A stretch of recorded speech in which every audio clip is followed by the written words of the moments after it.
4 जनवरी का प्रभात राजस्थान की राजधानी जयपुर शहर, कालवाड़ा रोड, सुमन कुंज का प्रांगण। सूर्योदय के साथ महाभयानक ठंड का आगमन हो जाता है, जो एक नया रिकॉर्ड कायम करने वाला था। पर हमारे शरीर में ठंड की जगह गर्मी का एहसास होना प्रारंभ हो जाता है। जो हमने कल्पनाएं की है, उन कल्पनाओं को साकार रूप प्रदान करने के लिए अपने आप ही नई गर्मी का एहसास होना प्रारंभ हो जाता है।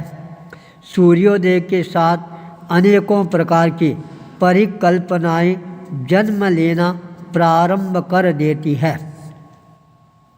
प्रातःकाल 10 बजे के आसपास सूर्य अपने पूरे यौवन अवस्था में आकाश में अवस्थित हो जाता है। बाहर भी गर्मी का एहसास होना प्रारंभ हो जाता है, भीतर भी गर्मी का एहसास होना प्रारंभ हो जाता है। योगी कुशल कुमार के साथ परिभ्रमण करने के लिए हमारे चरण गतिशील बनने प्रारंभ हो जाते हैं। जयपुर शहर का आउटर एरिया 1 किलोमीटर सीधा चलते ही राजपथ है आ जाता है, जो हमारे को नागौर, कुचामन, जोधपुर, लाडनू, सालासर की तरफ आगे बढ़ने के लिए प्रेरणा प्रदान कर रहा था। राजमार्ग के दोनों तरफ अच्छा बाजार है, वह नज़र आ रहा है। सिटी बसों की सुविधा बहुत ही ज़्यादा अच्छी नज़र आ रही है। अचानक चलते चलते एक व्यक्तित्व पर नज़र केंद्रित होती है, उसके हाथ जुड़ जाते हैं।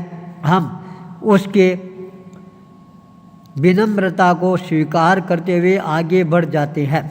जब पुनः लौटते हैं, तब हमारे कदम अनायास उनकी दुकान पर ठहर जाते हैं। डॉक्टर विजय वर्गी, जो श्याम प्रभु का बहुत बड़ा भक्त है, शिव का आराधक है, अपने जीवन में आने वाले कष्टों की दुखद भरी कहानी उसने जब विस्तार के साथ में सुनानी प्रारंभ की और ये कहा, मेरा श्याम है वही मेरा रखवाला है, शिव है वह मेरे को शक्ति प्रदान करने वाला है। मेरे परिवार की यह स्थिति हो गई, मेरे को अकेले को छोड़ दिया गया और मैं अपने बलबूते पर यह सारा कार्य संपादित कर रहा हूँ। मेरे को पता नहीं है मेरे पास में कहाँ से शक्ति आ रही है और मेरा पेट है वह कैसे भर रहा है। अनेकों बार तो यह समस्या आ जाती है, गाड़ी में पेट्रोल भराने के पैसे भी नहीं होते हैं, पर मेरा शिव है वह पता नहीं कैसे पूर्ति कर देता है। इस तरह की आस्था, श्रद्धा, विश्वास को देखकर मेरे मन के अंदर भी वही आस्था, श्रद्धा, विश्वास बालाजी के प्रति जागृत होना प्रारंभ हो जाता है। मेरे सारे काम हैं अपने आप ही बालाजी संपादित करना प्रारंभ कर देंगे। मेरे को जयपुर शहर में भेजा है तो यही बालाजी की शक्ति ही मेरे को भेजा है। अब जहाँ पर श्री बोथरा बालाजी धाम बनना है, बालाजी स्वयं वहाँ पर प्रकट होकर उस कार्य को संपादित करना प्रारंभ कर चुके हैं। विरोधी लोगों ने जितनी ताकत और शक्ति लगानी थी वो लगा लेते हैं, हथकंडे अपनाने थे वो अपना लेते हैं, काला दिल बाहर आना था वह आ जाता है, पर बालाजी के सामने उनके कुछ भी नहीं चलती है।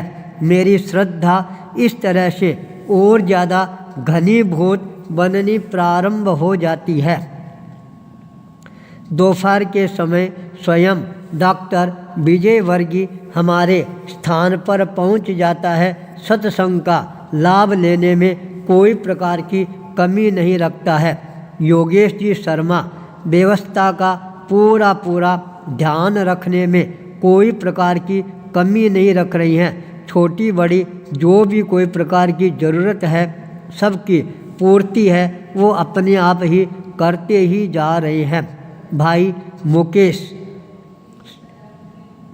जिसका बहुत बड़ा यहाँ पर मार्बल का शोरूम है वह भी आज हमारे संपर्क में आता है। बड़ा ही विनम्र और भक्त व्यक्ति के रूप में सामने आता है। उसने हमारे को विनम्रता के साथ निवेदन किया, आप जो भी आवश्यकता हो आप मेरे को निसंकोच आदेश प्रदान करवाने की अनुकंपा करवाएंगे। मैं आपकी सेवा के लिए हमेशा तत्पर रहूँगा। संतों की सेवा में कौन आना नहीं चाहता है।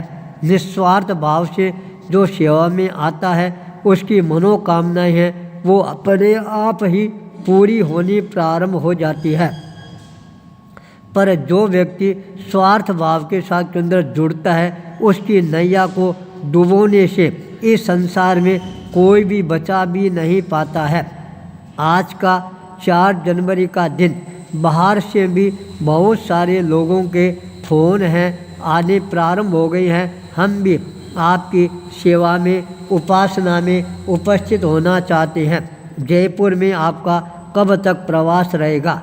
हमारा एक ही उत्तर होता है, जब तक बालाजी चाहेंगे तब तक जयपुर में ही रहना पड़ेगा।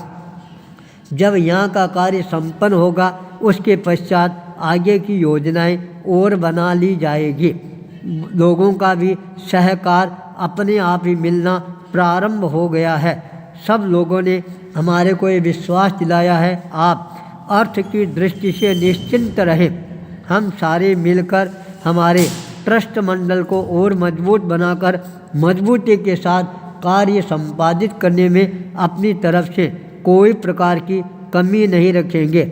आज हमारे श्री बोथरा बालाजी धाम ट्रस्ट मंडल के अध्यक्ष की मातुश्री जो शारीरिक दृष्टि से चूरू में बीमार होने के कारण अपने सुपुत्र सुरेंद्र और प्रकाश के साथ जयपुर आती है, उनको भी सेवा दर्शन का लाभ है वह प्राप्त हो जाता है। इस तरह से हमारे जीवन के अंदर जयपुर शहर के अनेकों प्रकार के अनुभव है वो हमारे को प्राप्त होने प्रारंभ हो गए हैं। जयपुर के भी अनेकों श्रद्धालु लोग धीरे धीरे अपने आप ही हमारे साथ में जुड़ते जा रही हैं। किसी के भी समस्या आनी कोई बड़ी बात नहीं है, पर समस्या के समय धैर्य रखकर समाधान प्राप्त कर लेना ये अपने आप के अंदर बड़ी बात बन जाती है। जयपुर का यह 4 जनवरी का प्रवास हमारे लिए और ज़्यादा सुखदायी बनता जा रहा है। आचार्य भूपेंद्र।